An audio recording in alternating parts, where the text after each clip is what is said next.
Nagugulat di Bobos! Huwag na anak ng Diyos! Huwag na anak ng Diyos! Taos na! Taos na! Nagugulat di Bobos! Di Bobos! Huwag na anak ng Diyos! Huwag na anak ng Diyos!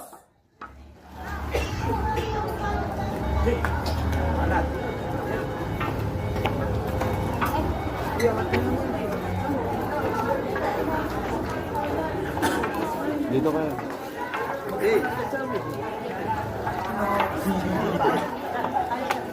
Sinampal yung away. Ay, kayo na kami yun.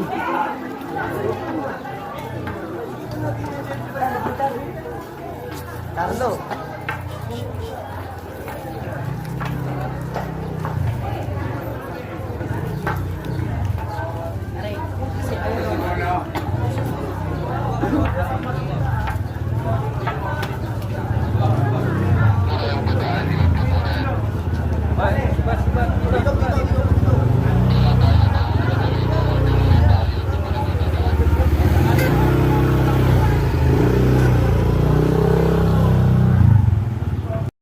Anas! Anong kaguluhan naririnig ko? Ipatigil ang kaguluhan! Marco, sino ang taong iyan? Judas Iscariote!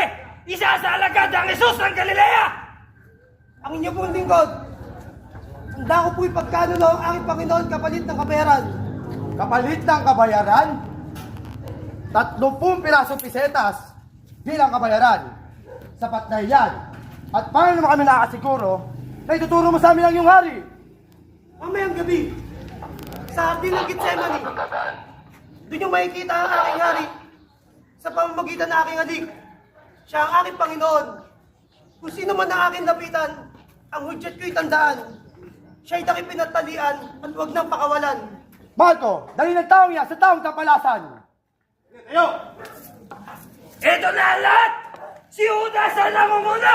Tampalasan palamara! Humahamos sa batida! Sa kayas ng bumara!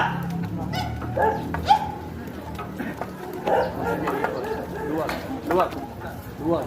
Huwag niyo sisigaw. Luwag.